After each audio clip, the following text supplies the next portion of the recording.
everyone, I'm Alex Ayala with Comic Indie, and this is Cheers to Indie, where we like to put the spotlight on indie comics and its creators with the interview and the drink of gods, beer. So today we have with us a very special guest, Stephanie Shultz. Stephanie Shultz happens to be the owner and creator for Sorry Little Sharky. Stephanie, can you give us some insight on Sorry Little Sharky? The name is a bit quirky. Did you choose that on purpose so that people could remember? What's the history behind this? Yeah. Sharks run in the family. My dad, he found this shark tooth. It's a great white. On the beach, he was shark fishing in Florida, and he made a replica of it because he molds and casts things. He sculpts. He created Shark City, Ozark, and that was when we were living in the Ozarks. They started their business. He makes replicas of the shark from the movie Jaws, kind of like his artistic representation of it. So, and my mom loved sharks. They love sharks. Our whole family loves sharks. So, Sorry Little Sharky seemed natural. It seemed appropriate. And if you were a shark like me, you'd be sorry too. So. Oh yes. Okay, now I got the sorry part. At first, I thought maybe you were Canadian because they like to apologize for everything. Floridian, but I can't identify with any one place for any great length of time. I mean, the world is my oyster. I am very internationally minded. So yeah, I've been to Florida, I've lived in Missouri, now I live in Texas. Where to next? California? I don't know. Let's talk about your comic book that you've created. It's called Mr. Guy. Yes. How did you come up with this concept for Mr. Guy? It came to me in a dream one night. I was just a little kid scribbling, drawing things. I have drawings going back as early as I could hold pencils and crayons and markers and stuff, and not stab myself in the head with them. Yes, it's very good. It's not advisable. So I would draw, not just Mr. Guy, but I would draw a lot of different things. I just recently decided Mr. Guy was going to be the vehicle that would carry my consciousness out into the world where it would finally be discovered. Wow. But, So Mr. Guy is more of like a recent creation then? Not recent, actually. I did come up with him when I was 4. He was a little tulip-headed stick figure man with a crazy party hat, because the story was always he was going to have a party, his wife was throwing this party, and she goes out for supplies, and she gets hit by a semi-truck and dies, and he's sad, and he wears the party hat to make him happy because it takes him back to the time before he lost her. It's just really silly. It's for a 4-year-old to be thinking of these things. I don't know. But I was also drawing stories about, illustrated actual stories where I would draw these little comics where there were these different caves and they all had different numbers. Like each cave was numbered. And there were just groups of unassociated spelunkers that would go and explore these caves, and perils would await them. There would be like pits full of thorns and like wolves that were rabid, and I would draw the foam on the wolves' mouths, and they would attack people, there'd be blood. Okay, so like I was always writing stories. Oh my God. I probably was influenced by all the films I was watching. I was never afraid of horror, by the way. I grew up watching stuff like Jurassic Park. That was my favorite movie. That was the first movie I ever saw in theaters, was Jurassic Park. And then it was Aliens and like Terminator 2. Those are like my top favorite films, my top 3 right there. So like, but I was never afraid of that stuff. I always just knew this was created by somebody like my dad, who's a special effects artist, and it's all cool, man. So, and then wildlife documentaries, I did a lot of that, which kind of influenced Mr. Guy's exploration, his adventurous spirit. So. All right. Well, speaking of wildlife documentaries, I kind of been a little confused about what Mr. Guy actually is. What would you classify him as being? A human, some sort of plant creature? He kind of is more of a plant creature. Okay, so you said he was actually inspired by a tulip. For whatever reason, whatever's going through the head of a 4-year-old girl. I mean, girls are drawing flowers and roses, and I'm like drawing people. Well, you started out as drawing a tulip, but then you added a face to it. I think it just came about. And then it came to life, and then it brought up, a whole different existence. Okay, so let's talk about Mr. Guy's powers. Mm-hmm. So what kind of power would this Mr. Guy have?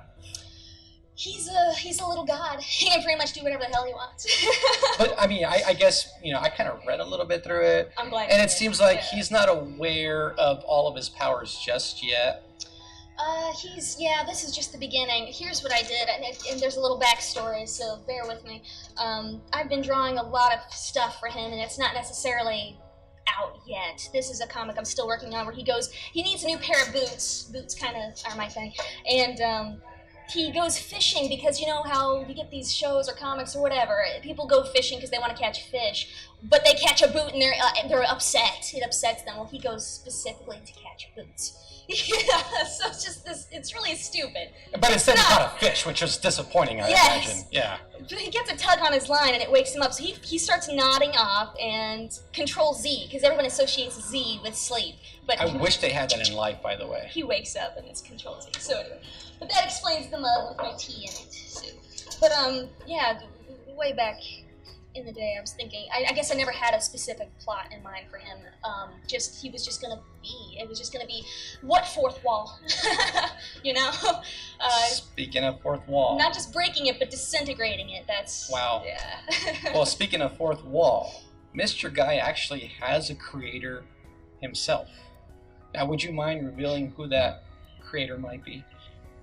So the creator is me, obviously. There's no pretending about it. There he is sitting in my hand, disgruntled, probably cursing, but you can't see because it's just gobbledygook.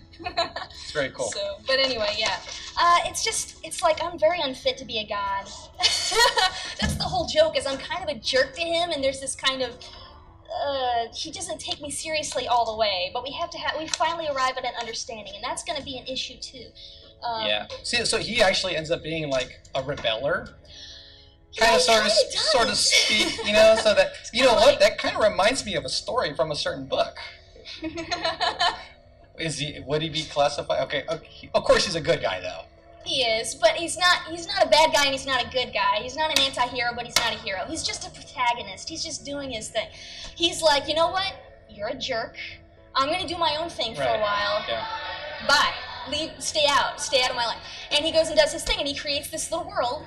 And it's got these arbitrary things in it happening, like all of a sudden he discovers there's a robot takeover happening on this planet that he's created, and he's unconscious. It's like being asleep in a dream, and you don't know you're dreaming, but, you know, then he has those lucid moments where he meets me, and he's like, hey, okay. Yeah, so I thought that part was very interesting, actually.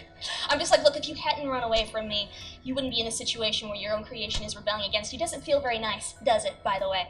Yes. It's easy, the communication between him and I, and it always has been that way. He never shut up. The character's always there. He just never shut up. And I can't say that he's any more or less important than all the other projects that I've ever come up with. I've created lots of worlds and stories, and this is just, like I said, this Mr. Guy is the vehicle that I want to use to kind of display that style of humor. Yeah. What kind of humor would you call that? In places it's a little dark, but it doesn't take itself seriously, ever. I don't ever allow it to once take itself too seriously. I want people to be able to laugh at it, because I want something that makes me laugh, and, you know, life is so hard. Why make it harder with things that just make you miserable? I mean, God, I love to laugh. I like to make people laugh, so that works. All right, Stephanie, I think it's time for the second portion of the interview. And in this portion, it will be the star character interview. Here, Mr. Guy would actually possess your body and actually do the interview for you. So, are you ready for this? So, Mr. Guy, do you have any hobbies? Well, I'm so miserable that my wife is dead, and I try to do anything I can to distract myself from the loss of her and the loss of love. I've been trying to draw things. Last week I tried to paint something. It didn't go so well, so I kind of switched it over and kicked the bucket and all that, kicked the paint bucket. Paint buckets, yeah. Gotcha. That seems to be oddly impossible for me. Yes. Like I'm not allowed to die somehow. You can't, actually. Anyway, how old are you, Mr. Guy? Age is only a number, and I don't identify myself with that number. I just wake up and I live that day, and then I sometimes sleep, sometimes not. That's not the most important thing to me. Sometimes I just can't sleep. Gotcha. What kind of power do you possess that is unlike anyone else? Speaking of when I become conscious of my powers, I realize that the world I've created is just completely of no importance at all. I'm just now, I'm at this stage where I've just discovered that I am in fact a god, and I am in this fictional world, but that it is at my disposal. I can do what I want with it. I'll probably be ditching my spaceship, as cool as spaceships are, and just start teleporting places. Kind of cut to the chase, as it were. I'm not going to use it to rule the universe. I'm just going to be noticed by the universe and meet different alien species and make wildlife documentaries on other planets. That's always fun. So, Mr. Guy, what one thing in life do you regret? Probably rebelling against my creator and not trying to make things right sooner and trying to do my own thing. But then, if I hadn't tried, to do my own thing, I wouldn't appreciate the relationship now. You, in fact, rebelled from your God.